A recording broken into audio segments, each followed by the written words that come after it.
Estamos de volta no Panorama TVC, ao vivo aqui pela TV Câmara Rio Preto.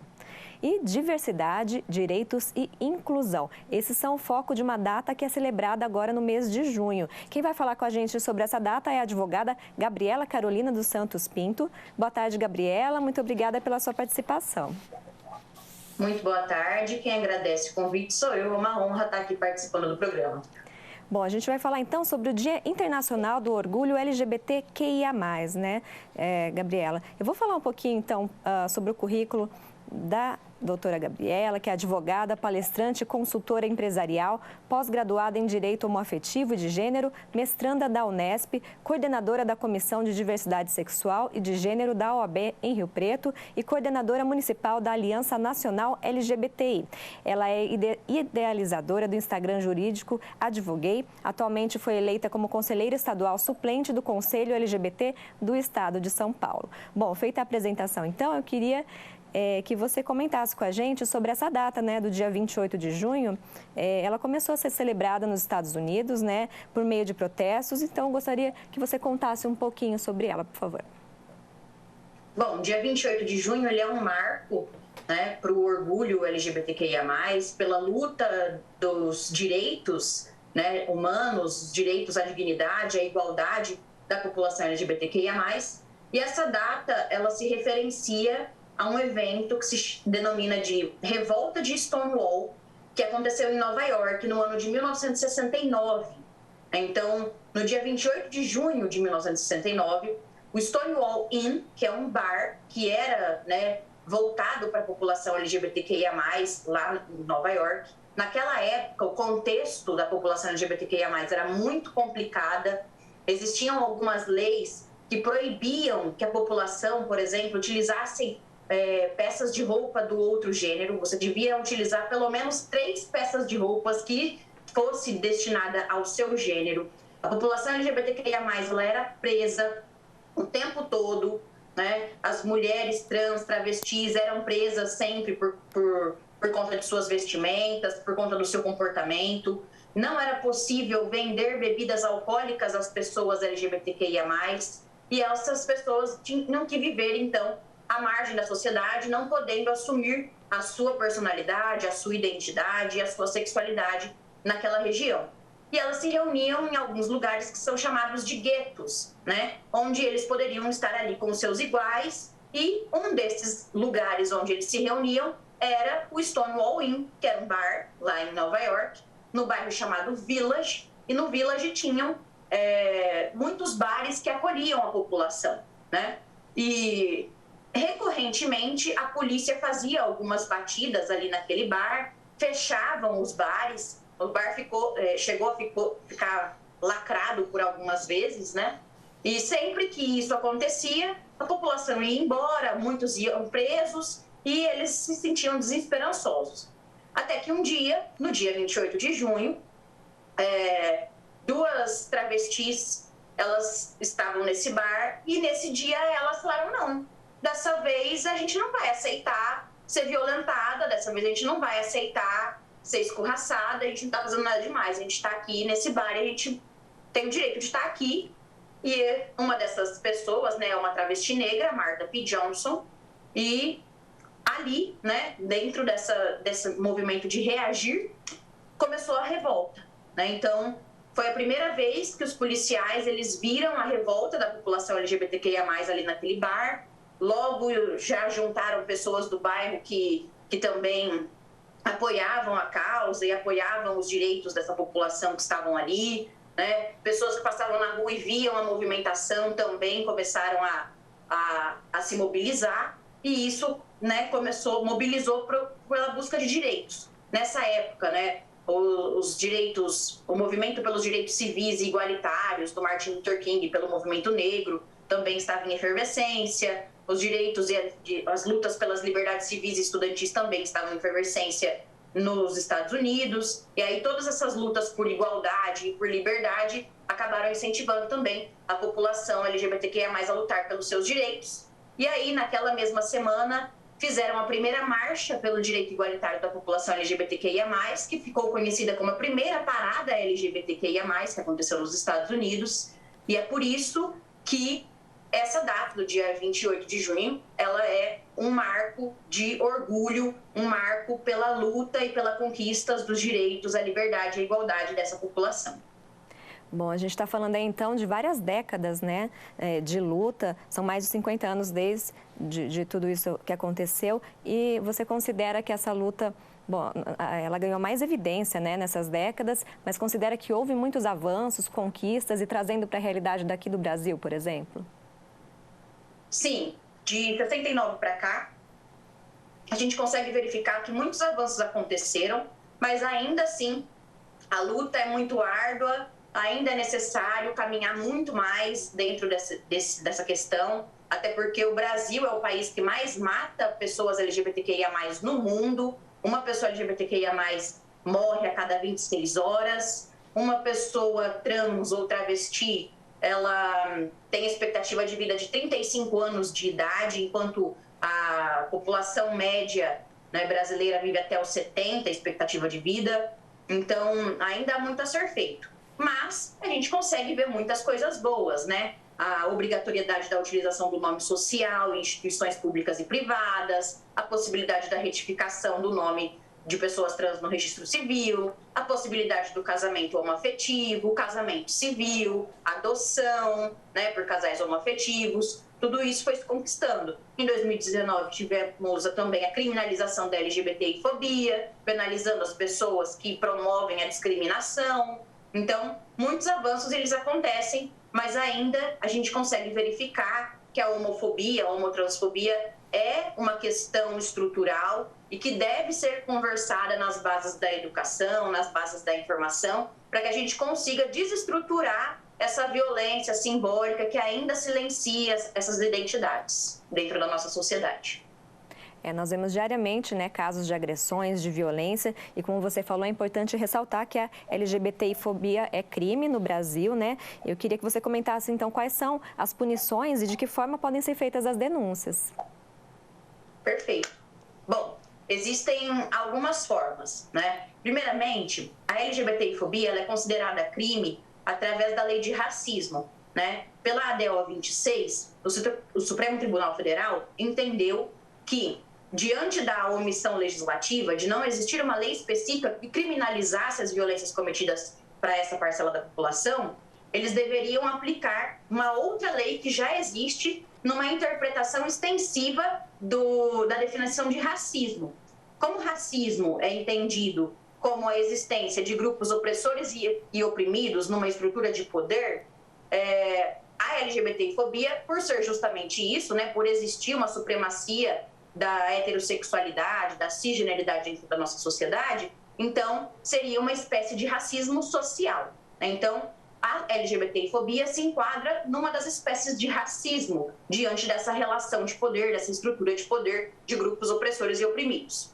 E sendo uma espécie de racismo, então, a LGBTI-fobia passou a ser protegida pela lei de racismo que existe no Brasil desde 89, né? E aí esse crime, então, se torna inafiançável e imprescritível. Dentro desse contexto, então, nós podemos fazer as denúncias através do boletim de ocorrência. Você pode procurar as delegacias da Polícia Civil para registrar o boletim de ocorrência. Atualmente, né, aqui no estado de São Paulo, foi instituída na delegacia eletrônica, né, da Polícia Civil, a Delegacia da Diversidade. Então, você consegue registrar seu boletim de ocorrência de forma online, gratuita, sem sair de casa, somente entrar lá na Delegacia Civil, na Delegacia Eletrônica, clica no link da Delegacia da Diversidade e ali vai ter uma equipe da Polícia Civil que é especializada para lidar com esses tipos de delitos e dar andamento dentro desses crimes, né? Então, eles vão dar toda a atenção necessária, você relata seu caso, junta os documentos comprobatórios e segue com o seu caso. Também é possível você sempre contatar, né, advogados, profissionais habilitados para te orientar nessas situações.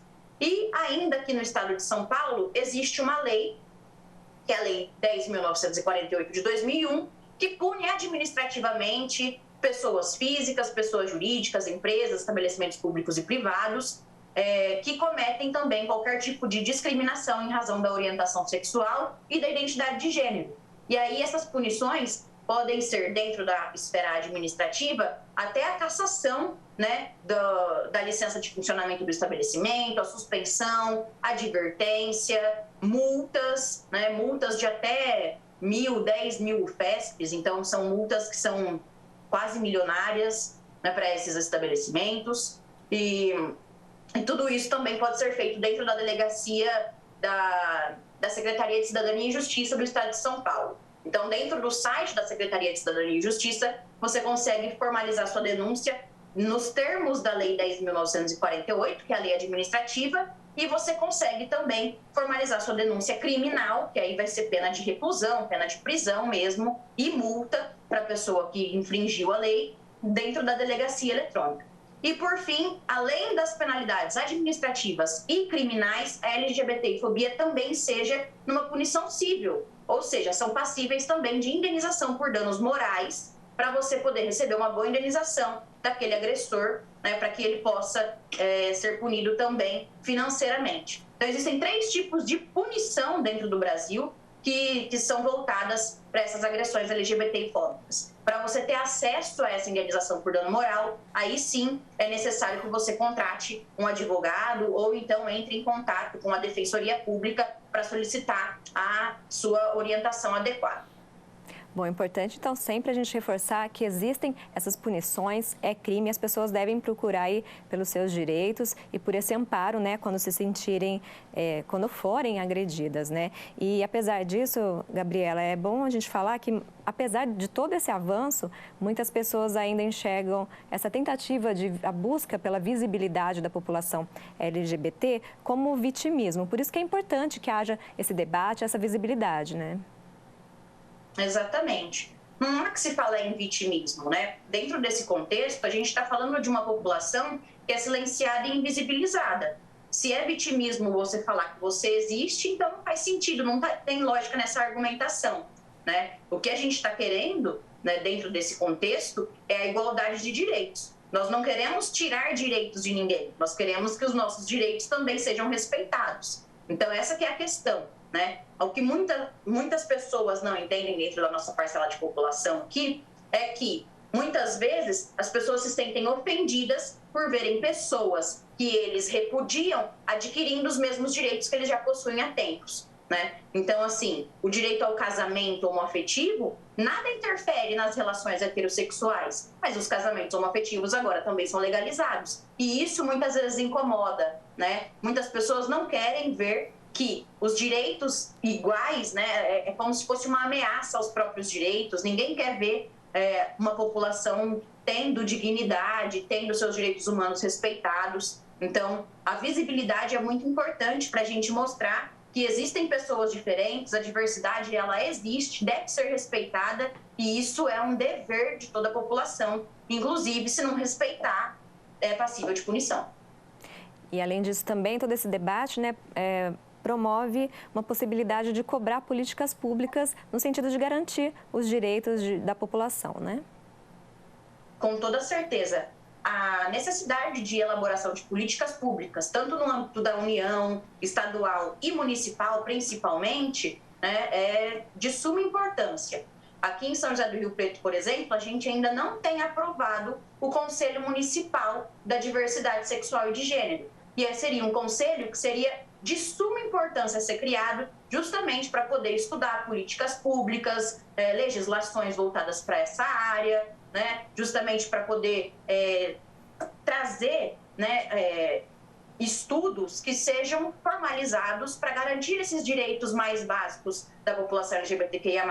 Então, o acesso à educação, evitar a evasão escolar de pessoas LGBTQIA+, por conta da homofobia, do preconceito, o acesso à saúde pública adequada, acesso à moradia, acesso a lazer, tudo isso é necessário para a gente poder combater também a violência, fazer políticas de diversidade, né, eventos, a Semana da Diversidade, para promover a visibilidade dessa população. Então, política pública, ela é muito importante para a gente poder, de fato, efetivar os direitos. O direito, né, a lei, sem a política pública adequada, é uma letra morta. Então, a gente precisa das políticas públicas para efetivar esses direitos. Bom, e para quem tem dúvidas, então, em relação aos seus direitos, né, é preciso procurar fontes seguras e uma delas a gente vai deixar aqui como sugestão o seu perfil do Instagram, né, Gabriela? Você criou esse perfil, o Advoguei, e você usa do humor para ensinar de forma didática, né, esclarecer algumas questões relacionadas aos direitos da população LGBT, né? Como é que tem sido o retorno desse trabalho? Olha, o retorno é muito positivo, porque eu acho que a gente transforma a sociedade por meio da educação, né? A gente efetivar os direitos, a criação de uma lei, acho que é o estágio final, é o último estágio. A gente não tem que procurar punir a agressão, acho que a gente precisa buscar informar para que a agressão de fato não ocorra, para que a gente tenha, né, a possibilidade de construir uma sociedade mais justa e igualitária através da informação e da educação. E percebendo que muitas pessoas não tinham acesso a essa informação, a esse conhecimento, tanto dentro da comunidade, que não tinha acesso aos direitos que eles poderiam acessar, aos direitos que eles poderiam buscar, e também as pessoas que não entendem muitos conceitos, muitas noções dentro da diversidade, né? Então, não sabe quais são os termos corretos a se utilizar, não sabe o que significa orientação sexual, identidade de gênero. Então, essa falta de informação acaba trazendo essa mistificação, né, esses tabus por conta desse diálogo. Então, eu tentei trazer dentro das redes sociais um conteúdo mais leve e informativo, através do bom humor, através do diálogo, né, sem preconceitos, para a gente poder discutir, né, ter um espaço aberto para discutir esses temas e poder tirar as dúvidas de quem tem interesse em conhecer um pouco mais e se formar um cidadão mais humanista e livre de preconceitos. E existe aí uma interação com os seguidores? Quais são as principais dúvidas? Eles mandam perguntas para você? Como que é? Tem sim, tem bastante interação, o pessoal participa bastante, me manda bastante direct, né? Acaba surgindo também bastante convite para palestras dentro de universidades, escolas, associações, mas as pessoas têm bastante dúvida dentro da comunidade em relação a alguns direitos, né? Então, existem pessoas que têm bastante dúvida em como fazer participação do Cadastro Nacional de Adoção, as pessoas trans me mandam perguntas para saber como que elas podem dar entrada no processo de retificação do nome civil. A questão do nome social também é muito debatida dentro do Instagram ali, né? Me mandou bastante mensagem falando que não estão conseguindo ter o nome social respeitado na instituição onde trabalha ou então onde estuda, e aí o que eles podem fazer para poder ter esse direito resguardado. E em relação à população que não integra a comunidade, mas que está ali interessada em saber mais sobre o assunto, tem muitas dúvidas a respeito dos conceitos básicos, né? Então, a gente tem ali também os conteúdos, né, voltados para o que é orientação sexual, o que é identidade de gênero, como, de fato, né, conversar e manter um diálogo com pessoas que integram a comunidade sem fazer um discurso preconceituoso, sem fazer um discurso de ódio, né? Então, como que a gente poderia se relacionar ali com essa comunidade sem ficar parecendo uma pessoa ignorante ou preconceituosa. Então, as pessoas perguntam, né, o que é orientação sexual, o que é uma pessoa trans, né, como que eu posso, quais são os pronomes corretos a se utilizar. Então, existe bastante dúvida e a gente sempre dialoga por ali. Tá certo, busca pela informação sempre importante. Gabriela, muito obrigada pela sua participação. Eu que agradeço.